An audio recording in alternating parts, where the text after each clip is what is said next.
Hello everyone and welcome back to the Belgian Beer Brothers channel. Cedric here in Antwerp with a brand new brew review. Today I'm taking the cheap route again as I will be tasting a supermarket house brand, or as we say, a white label brand or a white label beer. Today I'm having the 1897, or should I say 1897, sí, Doble Malta from Mercadona in Spain. Now, I haven't made a separate brewery breakdown video about the company brewing this beer, and I say company and not brewery, because honestly not that much is known about it, and I actually think that in analogy to our Belgian Cara Pils from Colruyt Group, this beer will be brewed on different locations in the future depending on the production cost.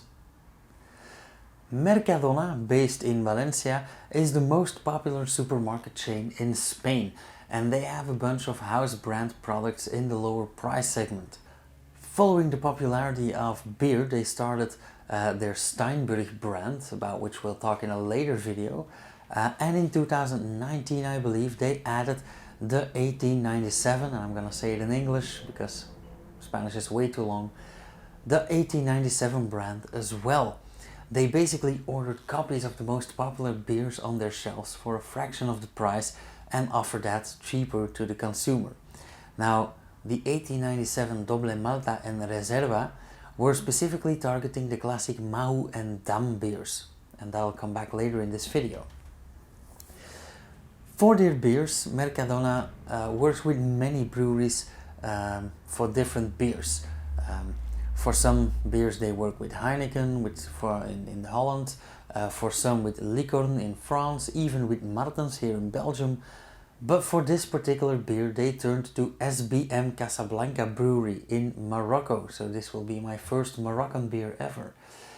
SBM, or Société des Boissons du Maroc, is a subsidiary of GBM, Groupe des Boissons du Maroc, very original names, which is a huge drinks manufacturing and distribution company. They were founded in 1919 in, you guessed it, Casablanca in Morocco. And I'm not going into the history too much because, well, apart from not really knowing too much about it, they've suffered several takeovers and it's gonna be a very boring video otherwise. But they became a rather large international conglomerate that produces and markets all kinds of drinks ranging from water over soda pops to wine and even beer. They have several of their own brands, mainly in the north of Africa like Morocco, and they brew Heineken and Desperados under license for the African markets. They do a lot of label brewing as well for supermarkets, and that's how I got there today. Now in the early 2000s they became part of the French Castel group, which is mainly the same but bigger in French. Now over to the beer. Doble Malta is a very popular style in Spain, and every supermarket has a dozen cervezas Doble Malta or different kinds of Doble Maltas. And there is a bit of a discussion about what the Doble Malta or double malt style actually is, because it is not a protected or even regulated name. Some people think that it just means two kinds of malts are used. But then again, those are the same people that think that the term triple hop means three kinds of hop are used. Spoiler alert, neither is correct. Here in Belgium, and if you know a thing or two about Abbey beers, you know this already, we also have a double, most of the time the dark variant, and people often say that it just means that you double the malt bill, meaning there's more sugar in the wort and more sugar left after fermentation, so you get a heavier, more alcoholic and at the same time sweeter beer.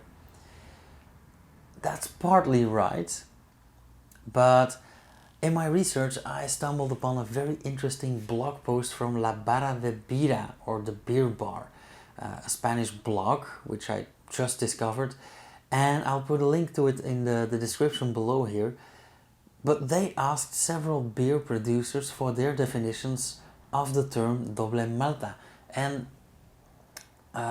well, I must say they had some interesting responses, of which I will read some from the article. So Santiago Garcia Casurubios, executive director of the Sevilla brewery Desiderata, offers his vision, and he says, sugars are obtained from the malt, and these sugars are what yeast later transforms into alcohol and CO2. You'd think that for a beer that has 5% alcohol, you use 25 kilos of malt.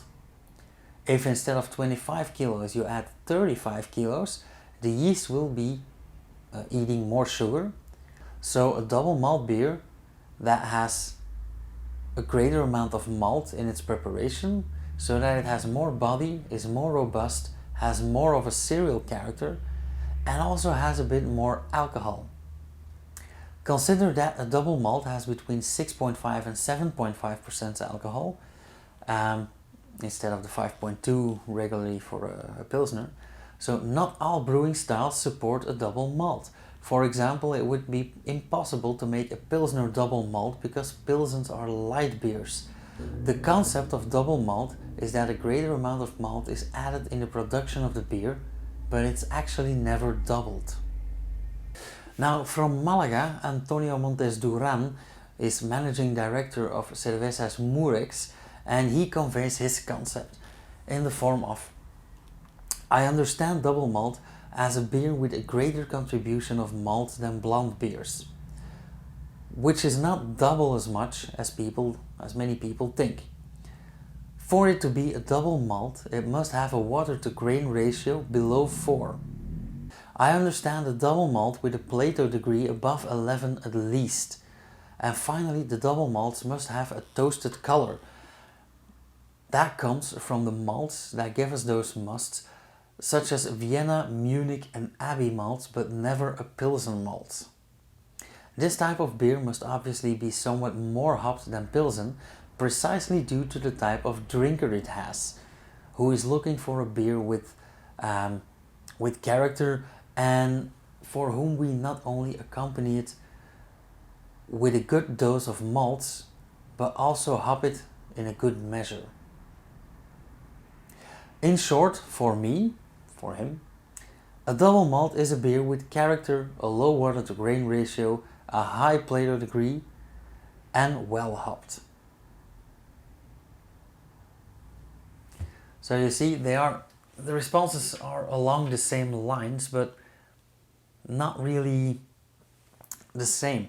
So the consensus is more or less that a double malt or a Doble Malta beer is a relatively high density beer, slightly higher in alcohol, and with a more outspoken flavor, be it tostada or just malty. And that brings us back to the 1897 Doble Malta by Mercadona and SBM Casablanca. Now, let's take it here. The packaging is, as you can see, quite classic and simple. Now, as I've said before in previous videos, green and red are often the main colors for a country's main beer brands, and that often gets copied too. So you get several green and several red beers. The can design of this Doble Malta immediately reminds me of a Voldam. I'll put it up here somewhere, and that's mainly the color. And the font that they used immediately takes me to Dauradam.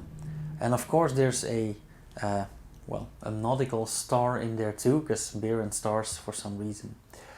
The logo reminds me of Starbucks, but of course that's just the shape and the color scheme, as this logo doesn't have a mermaid, but actually a middle-aged businessman with wavy hair holding a beer. Yeah. The can also says, right here, Doble Malta Sabor Extra, so extra flavor, and it holds 7.4% of alcohol, so quite high even in this style. So with that all being said, let's go to the fun part.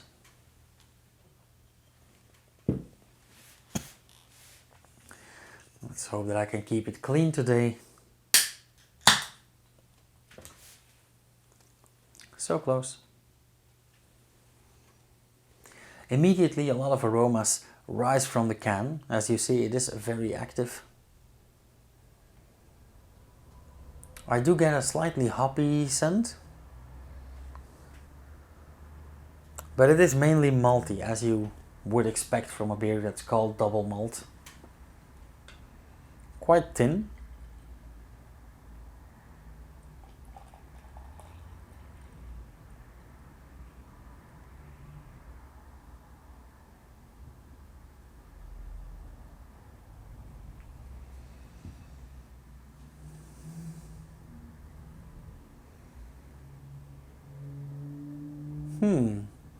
Very odd. I would have expected this to be much clearer. It is not just hazy, it's actually even flaky, so a lot of yeast in the can, and I actually would not expect yeast in any can, basically, but especially not in this one, so very surprising. Now, objectively, the color is quite gold-ish. I wouldn't call it yellow, I wouldn't call it orange or copper either, so let's call it gold. And the foam is, well, practically white. It's slightly off-white, but it is practically white. Now, I am a bit concerned about this.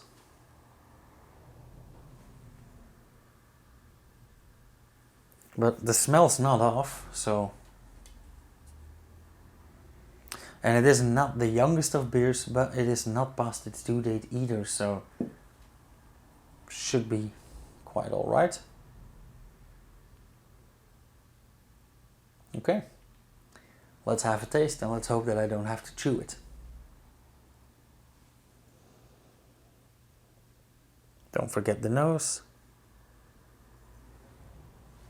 Yeah, very malty, quite hoppy. Smells as you would expect. By that I mean like a strong Pilsner, like a bit more boozy, a bit more malty, but nonetheless, yeah, like a nice Pilsner beer. Now for the taste.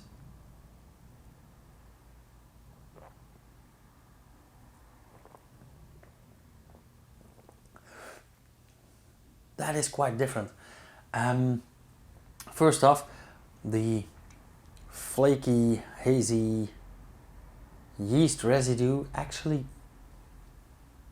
yeah, doesn't get in the way. It does have a very full mouthfeel, but I don't feel the flakes on the tongue or on the roof of my mouth. The beer is quite bitter. It's more bitter than I expected. So, yeah, a stronger hop dosage.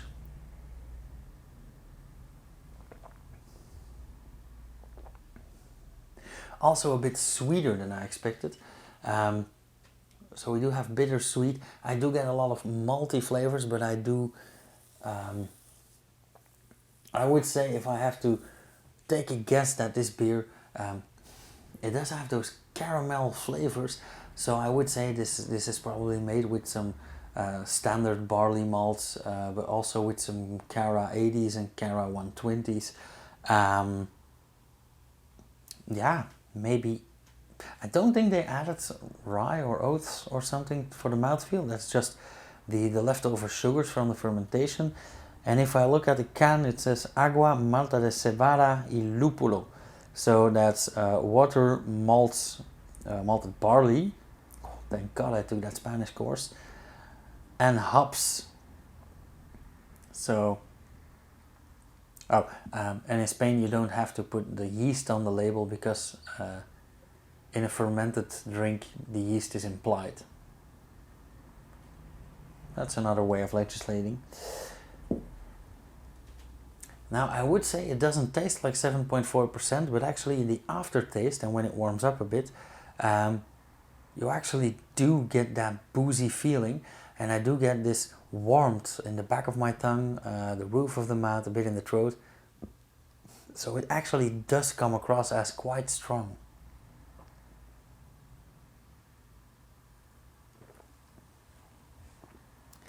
Now, like I said, if I put this next to a Belgian double beer, those two have nothing to do with each other except for the concept of more malts. Here it's usually a dark beer with added caramel and stuff.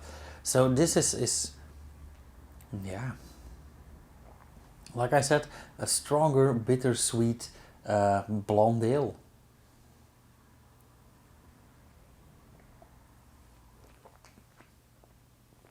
Actually quite nice, especially for its price. I think I paid like €0.50 for this. And in the aftertaste, I do get a bit of dryness, a bit of bitterness. So actually a very pleasant aftertaste as well. So, anywho, let's go to the verdict. I am pleasantly surprised by this beer. Am I gonna give this a 4? No, it's not that great, but it is way better than I expected. So I would say let's give this a 3.25. Nice flavor palette, nice smell. So yeah, let's call it a 3.25. And for the price that I paid, I'd say this is a very good beer. Maybe we should make more of these in Belgium as well. If you guys like this video, as usual, hit that thumbs up, let me know. If you have any comments or questions or whatever, drop them down in the comments and I'll get back to you. I think I had a drink last week with one of you guys. Cheers, Patrick. And a few months ago I had a drink with someone else, with Yo. So I actually do get back to you guys.